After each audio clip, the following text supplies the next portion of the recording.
Saya akan berbicara hakikat dari kurban. Ya, saya tidak akan berbicara syariat kurban karena para sahabat kan semua udah pinter-pinter ya. Sudah pinter-pinter bahkan sudah pada melaksanakan itu. Jadi saya hanya ingin berbicara aspek hakikatnya saja. Baik ya, kita akan mulai dari kata hakikat ya. Kalau hakikat berarti hakikat itu dari kata ya hak. Hak itu artinya kebenaran. Jadi hakikat itu berarti berbicara tentang yang sebenar-benarnya. Ya, yang sebenar-benarnya. Kurban itu dari kata koroba, yakrobu, kurban. Ya, kurbanan, kirbanan. Ya, ini dari sisi bahasa saja, kurban itu artinya adalah dekat. Saya mau nanya, apakah Allah dekat dengan kita? Jadi sebetulnya ya Allah itu dekat dengan kita melampaui dekatnya urat nadi leher. Nah, kalau Allah sudah dekat dengan kita, perlukah kita mendekatkan diri kepada Allah? Yang dibutuhkan oleh kita itu bukan mendekatkan diri kepada Allah, tetapi merasakan kehadirannya, merasakan kedekatannya. Itu yang dibutuhkan. Oke, saya kasih ilustrasi sedikit ya. Ada nggak saya ini dekat dengan Mas Imron. Dekat nih dengan Mas Imron. Anggap saja tubuh saya dengan Mas Imron itu dekat. Tetapi saya tidak merasa dekat. Pernah nggak ada perasaan begitu? Tapi saya jauh dengan Mas Imron, tapi kok merasa dekat? Ulangi lagi. Biar pintar sedikit ya. Ayo.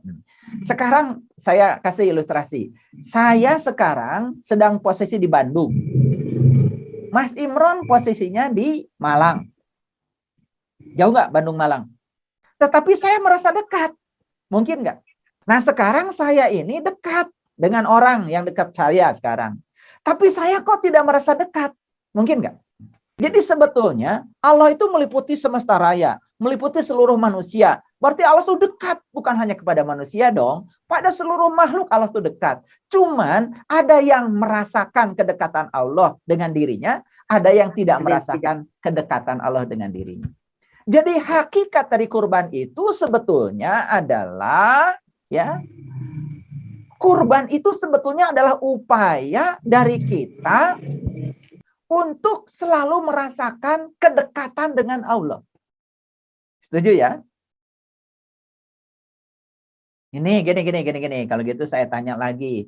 Pernah nggak para sahabat merasa jauh dengan Allah? Tidak menjamin kalau orang sudah dibuka mata kalbu itu merasa selalu dekat dengan Allah, tidak menjamin. Tidak menjamin. Ayo jujur, kapan kita merasa jauh dengan Allah? Saat para sahabat berbohong. Ada perasaan jauh gak dengan Allah? Saat para sahabat menyakiti orang, ada perasaan jauh gak dari Allah? Saat para sahabat mungkin ya diam-diam mengambil hak yang bukan haknya. Ini ada duit titipan, biarin aja. Saya sikat aja, kan gak ada orang yang tahu. Di situ ada nggak di dalam diri kita perasaan kita jauh dari Allah? Nah, jadi sebetulnya ya perasaan jauh dengan Allah itu akibat kita menyimpang dari keinginan Allah, menyimpang dari sifat-sifat Allah, menyimpang dari sifat sejatinya diri kita. Jadi kalau kita ingin merasa dekat dengan Allah, caranya gimana? Ya caranya jangan menyimpang dari keinginan Allah. Jangan menyimpang dari nasihat Allah. Jangan menyimpang dari bimbingan Allah. Pertanyaan berikutnya, apakah Allah itu selalu membimbing kita dari dalam diri kita? Apakah Allah sekarang bersama kita? Apakah Allah setiap saat mengingatkan kita? Jangan marah-marah. Jangan ngomongin orang. Jangan itu. Banyak gak Allah bersuara di dalam diri kita? Jadi selama ini ya kurban itu yang kita lakukan sering tidak berhasil karena kita nggak ngerti caranya. Kurban itu sebetulnya bukan dekat, bukan mendekat karena kita nggak perlu mendekat lagi dengan Allah. Kurban yang sebenarnya adalah melakukan upaya supaya kita tidak menyimpang dari segala titah dan perintah Allah, tunduk dan patuh kepada Allah, mendengarkan surah Allah, mengikuti bimbingan Allah. Saat kita mengikutinya, di situ kita akan merasakan kedekatan kita kepada Allah. Oke, sampai sini mengerti dulu. Ini saya baru cerita ya. tentang hakikat kurban. Awas ya, saya tidak membahas yang syariat. Yang syariat kan sudah pada pinter-pinter. Yang itu mah nggak usah dibahas lagi ya. Pasti besok kan sebentar lagi rebutan daging. Nggak usah dibahas itu, nggak usah dibahas ya. Nggak usah dibahas. Saya tadi cuman memberikan sedikit saja pemahaman ya bahwa menumpahkan darah itu kan kata Quran apa tadi? Haram apa halal? Darah Haram. siapa kira-kira? Darah siapa kira-kira? Ya darah siapa saja. Kan semua makhluk ingin bahagia. Kan semua makhluk ingin bahagia dan semua makhluk tidak mau menderita. Oke, lanjut dulu. Jadi ngerti sekarang pengertian hakikat kurban. Sampai sini ngerti? Nah, para sahabat ingin nggak merasakan selalu dekat dengan Allah? Para sahabat pernah nggak merasakan dekat dengan Allah? Saat kita mengikuti bimbingan Allah, saat kita mendengarkan suaranya dan kemudian kita mengikuti bimbingannya. Setuju nggak dengan saya? Kata Allah, kamu sekarang aku titipkan harta. Bagi dong. Begitu kita ngikutin Allah, harta yang kita punya, kemudian kita bagikan untuk membahagiakan orang. Di situ kita merasakan kedamaian yang luar biasa. Ada perasaan dekat dengan Allah. Setuju ya? Jadi sebetulnya itulah kurban yang hakikat. Kurban yang hakikat itu sebetulnya adalah melakukan segala tindakan yang menyebabkan kita merasakan kedekatan dengan Allah. Merasakan keakraban dengan Allah. Merasakan Allah tidak pernah jauh dari diri kita. Oke, sampai sini mengerti? Oke. Kalau sudah mengerti, sekarang pertanyaan berikutnya, perhatikan saya. Apa sih yang suka menyimpangkan kita dengan Allah? Apa sih yang suka menyimpangkan kita dengan Allah? Nah, pikiran ya, pikiran. Tahu nggak? Pikiran itu punya pintu. Apa pintunya pikiran? Pintu pikiran tuh ini. 2 telinga, 2 mata, 2 hidung, 1 mulut. Itu pintu pikiran. Pintu pikiran tuh itu. Nah, sekarang kalau ya pintu ini terbuka, bebas terbuka, bisa ada yang masuk nggak lewat telinga kita? Oke. Sesuatu yang masuk lewat telinga kita mempengaruhi pikiran kita nggak? Contoh, ada orang ngomongin kita. Kedengaran nih sama telinga. Mikir nggak? Nah, ada orang melakukan sesuatu yang mencurigakan kelihatan oleh mata kita. Mikir nggak?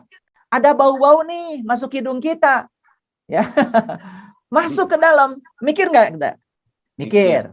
Betul nggak? Ya. Kalau kita ngomong kasar misalkan. Atau ngomong yang menyakitkan orang. Kepikiran nggak? Jadi sebetulnya pintu pikiran sekarang udah ketemu. Pintu pikiran itu ada 7. Paham ya? Nah, kok sama ya? 7-nya pintu pikiran sama dengan kurban yang syariat kan selalu ya menyembelih sapi ber-7. Kira-kira nih pertanyaan konyolnya. Apa ada kaitan ya? Ya, biarkan saja yang syariat nggak usah dibahas karena itu kan sudah banyak. Mungkin kalian juga udah iuran. Saya tidak bahas itu. Tidak bahas itu ya, tidak. Saya sedang berbicara hakikatnya, implementasi setelah itu. Nah, sekarang ya, ada nggak orang rajin memotong sapi ber-7. Tetapi pikirannya kacau. Ada nggak kira-kira? Nah, karena dia tidak pernah tahu hakikatnya.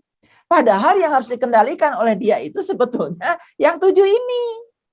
Kalau dia bisa mengendalikan yang 7 ini, pasti pikirannya akan jernih. Kalau pikirannya jernih, pasti pikiran itu tidak akan pernah mengganggu kesadaran. Ketika pikiran tidak mengganggu kesadaran, nanti kesadaran itu perlahan akan menjadi majikan bagi pikiran. Nah, selama ini justru kesadaran ini menjadi pelayan bagi pikiran. Itu yang menyebabkan pikiran sering mengacaukan kesadaran. Ketika kesadaran dikacaukan, akibatnya kita menyimpang dari Allah. Saat menyimpang dari Allah, jauh nggak? Jauh. Nah, kembali lagi ya. Ini pengertian kurban secara hakikat. Nah, makanya angka 7 itu kan diabadikan di agama Islam. 7 kali tawaf, 7 kali sa'i mondar-mandir Safa dan Marwah, 7 batu melempar jumroh. Kan gitu. Pernah nggak kalian para sahabat bertanya, kok angka 7 diabadikan ya? Gitu. Sampai diabadikan jadi ya sapi itu katanya ya kalau mau disembelih iuran bertujuh. Nah, ada apa sebetulnya di situ? Nah, tentu saja bagi orang yang berpikir tentu saja harus ditemukan jawabannya. Nah, menurut saya ada kaitan dengan itu. Karena apa? Ketika kita menyimpangkan diri dari Allah, maka kita akan menjauh. Ketika kita menjauh berarti tidak dekat. Perasaan jauh dari Allah sebetulnya bukan Allah menjauh, karena Allah tidak pernah menjauh dari kita. Allah menyatu kok dengan napas kita. Perasaan jauh dari Allah semata-mata karena kita menyimpang dari hati nurani kita sendiri. Dari keinginan Allah yang ada dalam diri kita. Saat kita menjauh, pengganggu utamanya tadi adalah pikiran. Nah, saat pikiran diizinkan mengganggu kita, sebetulnya karena apa? Karena kesadaran kita rendah. Nah, karena kita mengizinkan semua masuk lewat 7 pintu itu, sehingga pikiran menjadi terganggu. Ini bahasa umumnya ya. Bahasa khususnya ada yang lebih lagi. Tapi saya tidak akan bahas itu ya. Karena saya tahu ini kajian umum. Jadi kita bicara yang umum-umum saja dulu. Paham sampai di sini? Jadi kesadaran rendah itu gara-gara kesadaran kita menjadi pelayan bagi pikiran. Harusnya pikiran menjadi pelayan bagi kesadaran. Nah, oleh karena itu, orang-orang yang merasakan kedekatan dengan Allah adalah orang-orang yang berkesadaran tinggi. Nah, orang yang berkesadaran tinggi otomatis orang yang bisa mengendalikan pikirannya. Orang yang bisa mengendalikan pikirannya tidak mungkin dia menyimpang dari kehendak Allah yang ada di dalam dirinya. Maka dia akan terus mengikuti apa yang dimau oleh Allah. Oke, sampai di sini mengerti ya? Oke, itu sebabnya ada kata-kata leluhur kita di tanah Jawa.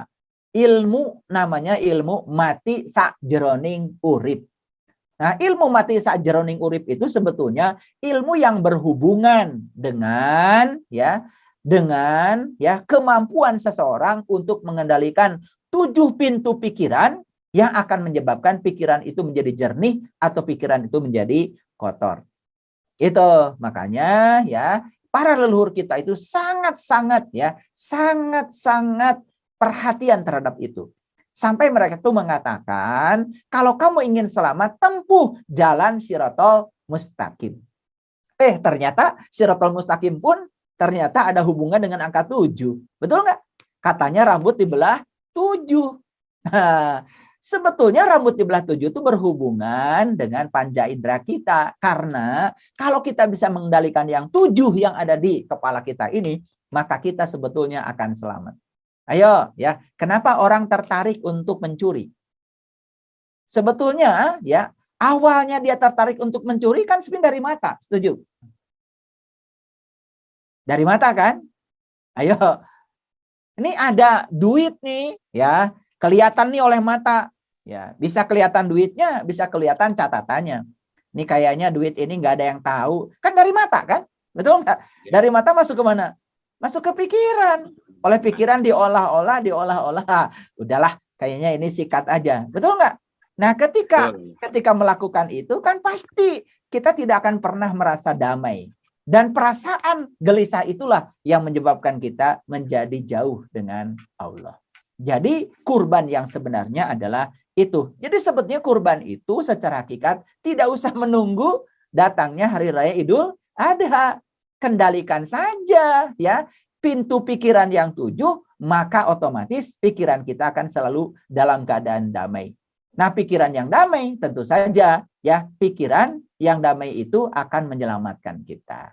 Jadi kan selamat ya, kita tidak akan pernah menjauh dari Allah. Kita tidak akan pernah merasa ada perasaan jauh dari Allah.